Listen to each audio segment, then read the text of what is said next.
friend, Mr. Bobby Gay. Do you want the mic, or are you just going to do the Wi-Fi? I got one right here. Appreciate it. Yep. Do your thing. I'm going to do some ad-libs over here. And that picture kind of blown up a little bit, right? Oh, big head. You want to turn me down just a little bit? Turn me down just a little bit. How you guys doing today? I say, how y'all doing today? All right, I'm feeding off that energy a little bit better.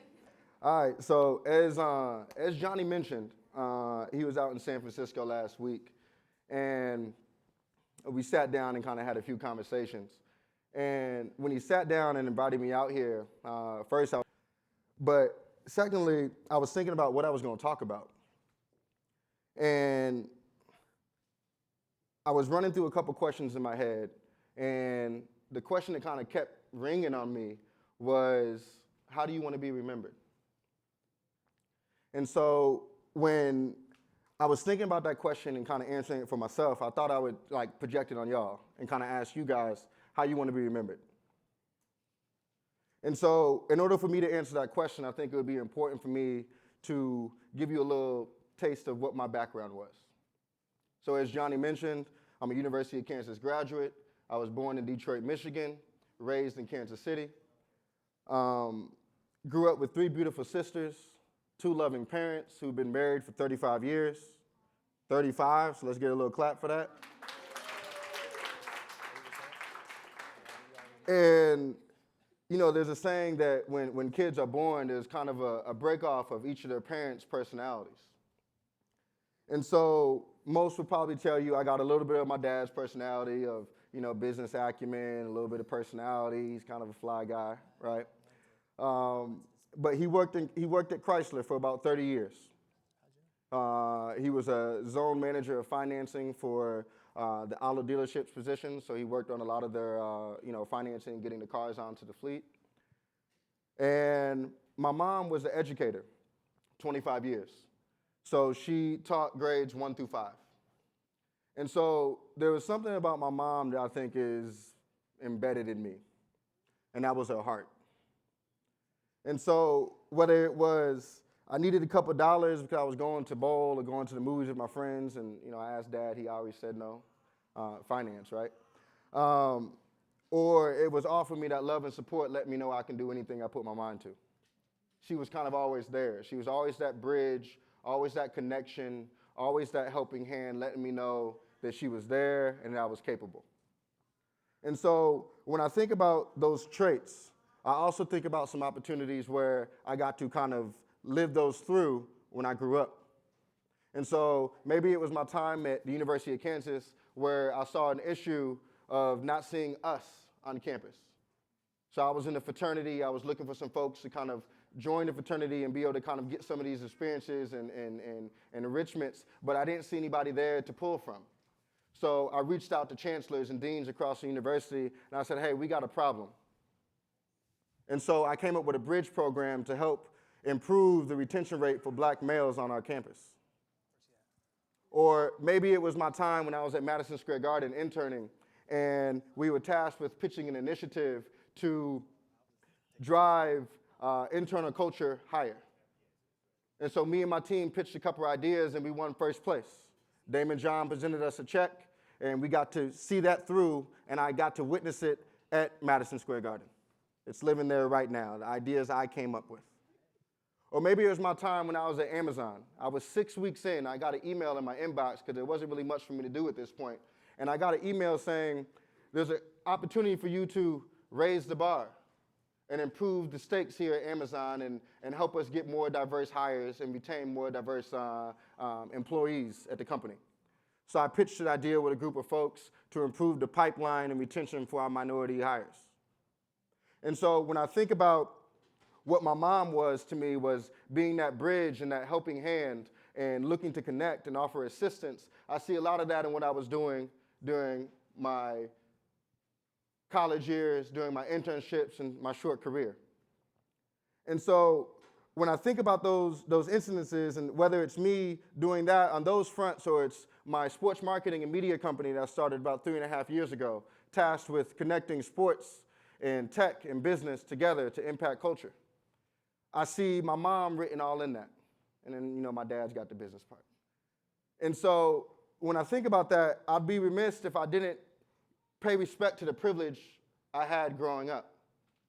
I grew up with 2 parents in the household. They gave me a strong sense of belonging and support and love and had me and my sisters needing and wanting for not one thing.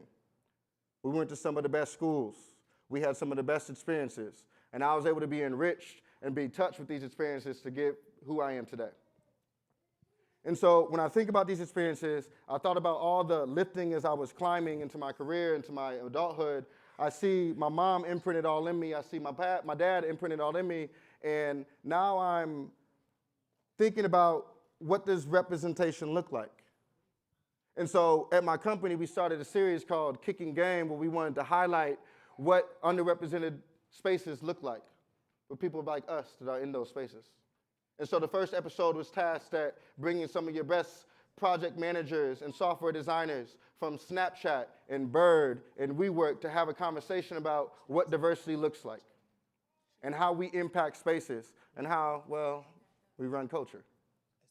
And so when I thought about those instances and being able to do that, I also think about everyone sitting in this crowd today. And that brings me to what I wanted to talk about. So each of you guys are all successful. And y'all probably looking at me like, yeah, but I don't got it figured out yet. I don't really feel my job. Maybe I don't really vibe with my manager. He don't get me. Or some of y'all might have a business that you're running, and maybe the last 2 months y'all been in the red. Happens. But in that, what I want you to realize is that there's still success in that, because there's millions and millions of people that would die to be in the seats you guys are in right now with the experiences in life that you're having. And so when I think about that success now, I think of a call to action. And that call to action is on you guys to see when other people are seeing themselves as maybe potential college graduates. They see each of you in these chairs and say, well, if she did it, or if he did it, I can do it too. Or maybe if you're running this business and if he can do it and if she can do it, I can do it too. And so now we have this idea of what representation looks like and being able to see people that are successful in these roles. And now I can look up and say, you know what, I want to be like she or he. And so when you think about that representation, and then we think about the problem that we have, and somebody mentioned earlier, there's an era in AI and being able to have driverless cars that are driving about, but not being able to recognize folks that look like we, right? Or think about fast forward 10 years and we're in the year 2030, and our current communities right now, if we look at society how it is right now, imagine policing in these communities with how AI is right now. What issues might we have? Or on a brighter note, what opportunity do we have to be sitting at tables of marketing and business decisions and being able to contribute to what machine learning and the data that's going into that and how we can make companies run a little bit more efficiently? Making bottom lines and revenue be driven so that CEOs and businesses are thriving, creating new products and new ideas. What a responsibility we have. But what if we don't occupy these tables?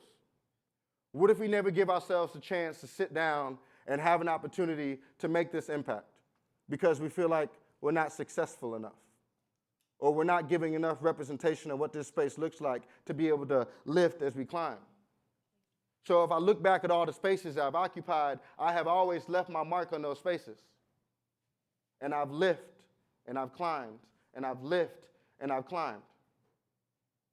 And so as I kind of talk about these thoughts and these concerns that I also have 3 call to actions for you guys. And if there's nothing else that you remember today, I want you to remember these 3. Write these down. What is your why? So when you're navigating and you're moving throughout the workforce and you're moving throughout life, and let's say you're an entrepreneur and you're not making any money right now. Or let's say you're in college and school's getting a little tough. Or let's say you're working at one of these companies and the manager is not necessarily feeling you, or you're not necessarily feeling the role. There's times when these things are causing death upon your spirit and your mind and having you not be there. Your heart is what's going to keep you going. When everything else dies, That's going to keep you alive. That's your why. 2, network. But network with intent. And so when you're networking and you're looking up and you're meeting with people that you aspire to be like in roles that are doing things that you are passionate about, you think that you may be able to occupy as well, take those experiences and take that value and also apply it to the people that are sitting to your left. Look there. What about your right? Look there. Those are the people that you are going to be building with. Those are going to be the people that are in the trenches that are going to be making the difference for tomorrow and making this world a better place. These are the people you're building with. The people you go to work with every day, the people you're in school with, the people you're sitting next to. Network with intent. So as you're networking up, also network across. But when you network up and you network across, make sure you drive value. Because like anything in life, whether it be business or relationships, things that have constant inputs with no outputs rarely scale.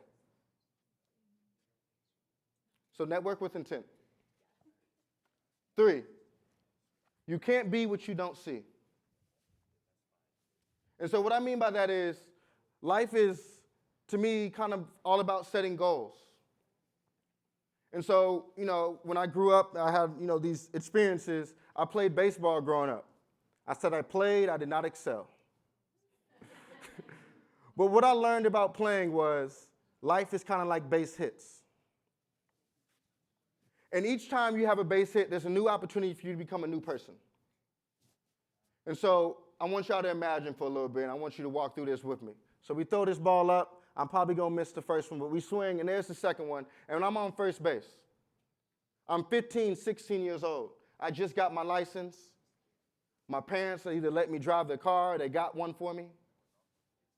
And now I'm tasked with responsibilities that I didn't have before. So with these responsibilities, I have to goal set.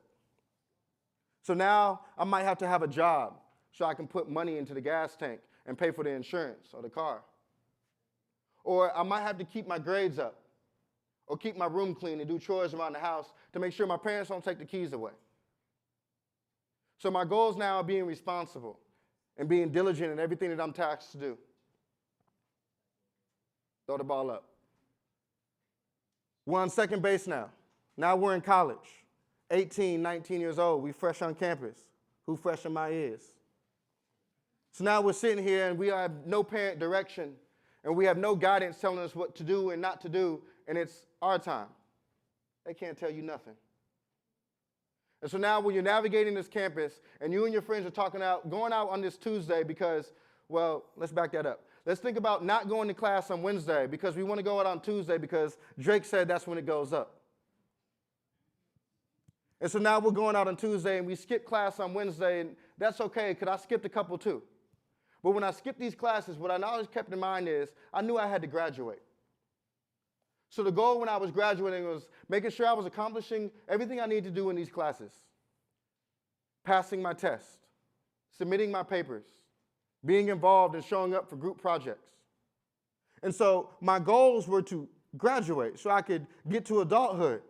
And whoa, that come quick. So now we on third base, we adulthood, we living on our own. Making all the decisions in the world with no one else there. And for some reason, we rushed to this thing called adulthood. We couldn't wait to get there. It's a trip, right? Why are we here? It's a trap. And so we rush in to pay all these bills and have all these responsibilities and be responsible for showing up to work every single day and doing all these things. But what you don't realize is all the base hits you had prior prepared you for now.